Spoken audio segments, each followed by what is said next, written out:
Friends, இந்த வீடியோவில் நம்ம எதை பற்றி பார்க்க போகிறோம்னா 2025 டு 2026 நிதியாண்டிற்கான தமிழ்நாடு நிதிநிலை அறிக்கை நேற்று தினம் தாக்கல் செய்யப்பட்டது. ஸோ அதில் ஒரு சில அறிக்கைகள் மற்றும் அறிவிப்புகளில் நம்ம செலக்ட் பண்ணி அதை பற்றின முழு விவரம் பார்க்கறதுக்காக தான் இந்த வீடியோ வந்து மேக் பண்ணியிருக்கோம். ஸோ கண்டிப்பாக அந்த தகவல் உங்களுக்கு யூஸ்ஃபுல்லாக இருக்கும். முடிஞ்சவங்க நிறைய பேருக்கு ஷேர் பண்ணி விடுங்க. ஸோ ஃபஸ்ட்டு நம்ம பார்க்க போகிறது என்னென்னா, கலைஞர் கனவு இல்லம். அதாவது ஊரக பகுதிகளில் 1,00,000 புதிய வீடுகள் 3,500 கோடி ரூபாய் ஒதுக்கீடு பண்ணியிருக்காங்க. தமிழ்நாடு நிதிநிலை அறிக்கை எல்லாருக்கும் எல்லாம் அப்படிங்கிற இந்த தலைப்பில் வந்து பார்த்திங்கன்னா நிறைய அறிவிப்புகள் வந்து வெளியிடப்பட்டிருக்குது. அதில் ஃபஸ்ட்டு நம்ம பார்க்குறது வந்து கலைஞர் கனவு இல்லம். ஸோ இதை பற்றின தெளிவான ஒரு இன்ஃபர்மேஷன் இந்த நம்ம பிடிஎஃப் ஃபைலில் வந்து இருக்குது. இதை பற்றி அதில் பார்க்கலாம். ஸோ இங்கே பாருங்கள், ஊரக வளர்ச்சி, அதாவது ஓலை குடிசைகளில் வசிக்கும் ஏழை குடும்பங்கள் குறித்து முத்தமிழ் அறிஞர் கலைஞர் கொண்டிருந்த கருணையினையும் குடிசையில்லா தமிழ்நாடு அமைந்திட வேண்டும் என்ற அவரது பெருங்கனவையும் நினைவு கூறும் வகையில் கடந்த ஆண்டு கலைஞரின் கனவு இல்லம் என்னும் புதிய திட்டம் அறிமுகப்படுத்தப்பட்டது. வரும் 2030ஆம் ஆண்டிற்குள் தமிழ்நாட்டின் ஊரக பகுதிகளில் 8 லட்சம் கான்கிரீட் வீடுகள் கட்டித்தரும் நோக்கத்துடன் சென்ற ஆண்டு தொடங்கப்பட்ட 1,00,000 புதிய வீடுகள் கட்டும் பணிகள் அனைத்து மாவட்டங்களிலும் விரைவாக நடைபெற்று வருகின்றன. அதைத் தொடர்ந்து 2025 டு 2026ஆம் ஆண்டில் 1,00,000 புதிய வீடுகள் 3,500 கோடி ரூபாய் மதிப்பீட்டில் கட்டும் பணிகள் தொடங்கப்படும் அப்படின்னு சொல்லியிருக்கிறாங்க. ஸோ பார்த்தீங்கன்னா அடுத்த நிதியாண்டுக்கு வந்து 1,00,000 வீடுகள் கட்டித்தர போகிறதா சொல்லியிருக்கிறாங்க. யாரெல்லாம் எலிஜிபிலிட்டி கேட்டகரியோ அவங்க வந்து அப்ளை பண்ணிக்கலாம். ஓகே, அடுத்ததாக சீரமைக்க இயலாத வீடுகளுக்கு பதிலாக புதிய வீடுகள் 25,000 வீடுகள் 600 கோடி ரூபாய் நிதி ஒதுக்கீடு பண்ணியிருக்காங்க. இதை பற்றின தகவல் பார்க்கலாம். தமிழ்நாட்டில் கடந்த 2001ஆம் ஆண்டிற்கு முன்னர் பல்வேறு அரசு திட்டங்களின் கீழ் ஊரக பகுதிகளில் வாழும் விளிம்பு நிலை மக்களுக்காக கட்டப்பட்டு தற்போது சீரமைக்க முடியாமல் மிகவும் பழுதடைந்த வீடுகளுக்கு மாற்றாக புதிய வீடுகளை கட்டித்தர இந்த அரசு முடிவு செய்துள்ளது. 2025 டு 26ஆம் ஆண்டில் இத்திட்டத்தின் கீழ் 25,000 புதிய வீடுகள் 600 கோடி ரூபாய் மதிப்பீட்டில் கட்டித்தரப்படும் அப்படின்னு சொல்லியிருக்கிறாங்க. ஓகே, அடுத்த அறிவிப்பு வந்து பார்க்கலாம். மகளிர் விடியல் பயண திட்டம் 3,600 கோடி ரூபாய் ஒதுக்கீடு பண்ணியிருக்கிறாங்க.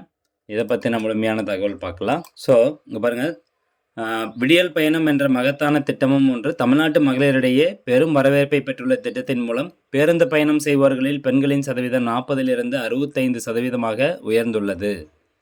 தினமும் சராசரியாக 50 லட்சம் மகளிர் பேருந்துகளில் இதுவரை 642 கோடி பயணங்களை மேற்கொண்டுள்ளனர். மகத்தான இத்திட்டத்தினால் பெண்கள் சராசரியாக மாதம் ஒன்றுக்கு 888 ரூபாய் சேமிக்க முடிகிறது என மாநில திட்டக்குழு நடத்திய ஆய்வில் தெரிய வந்துள்ளது என்பது குறிப்பிடத்தக்கது.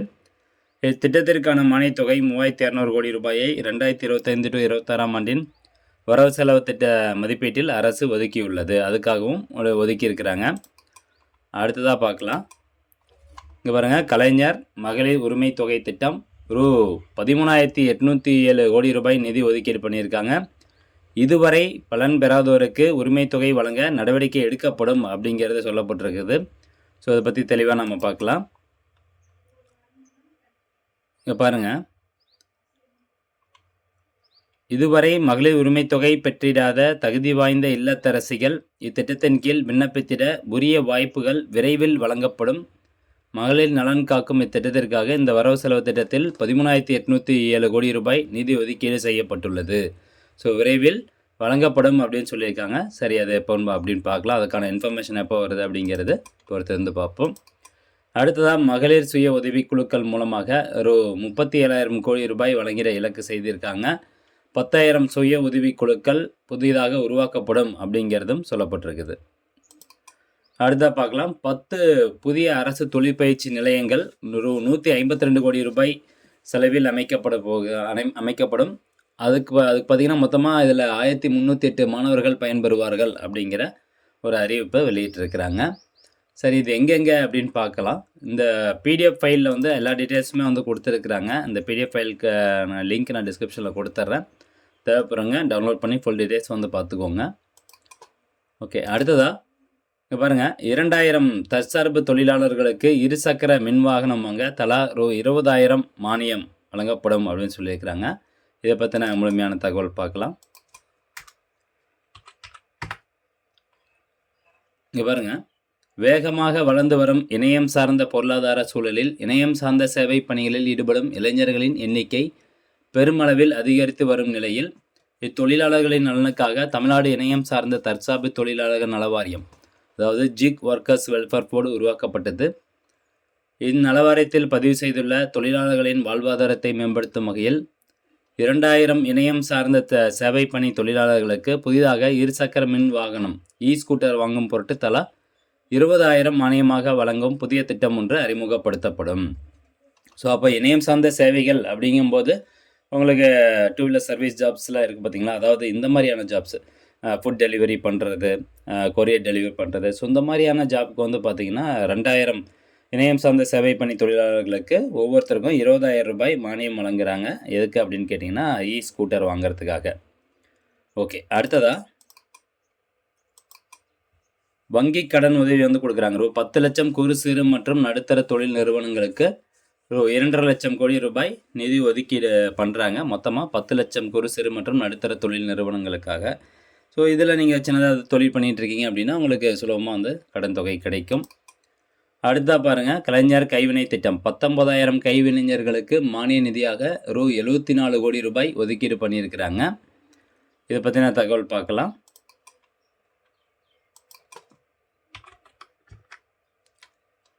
ஓகே, இங்கே பாருங்கள்,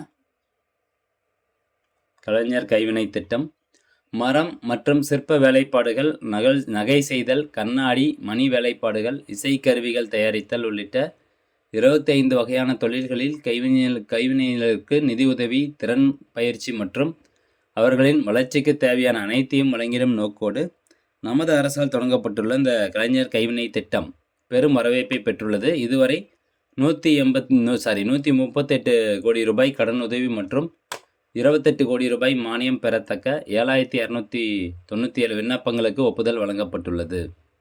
2025 to 26 ஆண்டில் சுமார் 19,000 கைவினைஞர்களுக்கு உதவிடும் வகையில் மானிய நிதியாக 74 கோடி ரூபாய் நிதி ஒதுக்கீடு செய்யப்பட்டுள்ளது அப்படின்னு சொல்லியிருக்காங்க. இது ஒரு வரவேற்கத்தக்க விஷயம்தான். அடுத்ததாக தமிழ்நாட்டில் புதிய புனல் மின் நிலையங்கள், ஹைட்ரோ பவர் பிளான்ட் வந்து பார்த்திங்கன்னா 11,721 கோடி ரூபாய் செலவில் வெள்ளிமலையில் வந்து பார்த்திங்கன்னா 1,100 மெகாவாட் திறன் கொண்ட ஹைட்ரோ பவர் பிளான்ட் அமைக்க போகிறாங்க. அதே மாதிரி ஆலியார் டேமில் வந்து பார்த்திங்கன்னா 1,800 மெகாவாட் திறன் கொண்ட ஹைட்ரோ பவர் பிளான்ட் வந்து அமைக்க போகிறாங்க. அடுத்ததாக தமிழ்நாட்டில் வந்து 4,000 மெகாவாட் திறன் கொண்ட மின்கலன் சேமிப்பு அமைப்புகள், அதாவது சோலார் மூலமாக எனர்ஜி பவர் ஜென்ரேட் பண்ணுறோம் பார்த்திங்களா, ஸோ அதை ஸ்டோரேஜ் பண்ணுற மாதிரி ஒரு ஸ்டோரேஜ் சிஸ்டம் வந்து கொண்டு வர போகிறாங்க. Energy storage system. அது வந்து 4,000 மெகாவாட் ஸ்டோரேஜ் பண்ணுற சிஸ்டம் மாதிரி கொண்டு வந்துட போகிறாங்க. பேட்ரி வச்சு அந்த எனர்ஜியை சேவ் பண்ணுற மாதிரி. பட் இதுக்கு வந்து பார்த்திங்கன்னா பயங்கர காஸ்ட் ஆகும். 4,000 மெகாவாட் இன்ஸ்டால் பண்ணுறது அப்படிங்கிறது பெரிய விஷயம். ஸோ இது எந்த வகையில் நடைமுறைப்படுத்த போகிறாங்க அப்படின்னு பார்க்கலாம். அடுத்ததாக விசைத்தறி நவீனப்படுத்தும் திட்டம் ரூ 50 கோடி அதுக்கு வந்து ஒதுக்கி இருக்கிறாங்க. நகர்ப்புற வாழ்விட மேம்பாட்டு வாரிய வீடுகள் சீரமைப்பு 5,256 குடியிருப்புகளுக்கு ரூ 1,051 கோடி ரூபாய் நிதி ஒதுக்கீடு பண்ணியிருக்கிறாங்க. ஸோ நகர்ப்புற வாழ்விட மேம்பாட்டு வாரிய வீடுகள் சீரமைப்பு திட்டத்தின் மூலமாக 5,256 குடியிருப்புகள் புதுசாக வந்து கட்ட போகிறாங்க. அதுக்காக 1,051 கோடி ரூபாய் நிதி ஒதுக்கீடு பண்ணியிருக்கிறாங்க. 40,000 அரசு பணியிடங்கள் இந்த நிதியாண்டில் வந்து நிரப்பப்படும் அப்படிங்கிறது சொல்லப்பட்டிருக்குது. ஸோ இது பாருங்கள், 10 லட்சம் வரை மதிப்புள்ள அசையா சொத்துக்களை பெண்கள் பெயரில் பதிவு செய்தால் 1% பதிவு கட்டணம் குறைப்பு அப்படின்னு சொல்கிறாங்க. அதை பற்றின தகவல் பார்க்கலாம். வரும் 1/4/2025 முதல் 10 லட்சம் ரூபாய் வரையிலான மதிப்புள்ள வீடு, மனை, விவசாய நிலம் உள்ளிட்ட அனைத்து அசையா சொத்துக்கள் பெண்கள் பெயரில் பதிவு செய்யப்பட்டால் அத்தகைய ஆவணங்களுக்கு பதிவு கட்டணம் 1% குறைக்கப்படும். தற்போது மேற்கொள்ளப்படும் பத்திரப்பதிவுகளில் 75% பதிவுகள் இந்த அறிவிப்பினால் பயன்பெற இயலும். இதன் மூலம் மகளிரின் சுயசார்பும் பொருளாதார சுதந்திரமும் மேலும் உயர்ந்திடும் என்று இந்திய அரசு நம்புகிறது. ஸோ இதில் 10 லட்ச ரூபாய் வரையிலான மதிப்புள்ள வீடு அப்படின்னு சொல்கிறாங்க. வீடாக இருக்கட்டும், மனையாக இருக்கட்டும், விவசாய நிலமாக இருக்கட்டும், எதாக இருந்தாலும் 10 லட்சம் வரையிலான அந்த ஒரு சொத்தை நீங்கள் பதிவு பண்ண போகிறீங்க அப்படின்னா அதோட வேல்யூவேஷன் 10 லட்ச ரூபா அப்படின்னு வச்சுக்கோங்க. அதில் 1% பதிவு கட்டணத்துலேருந்து குறைக்கப்படும் அப்படின்னு சொல்கிறாங்க.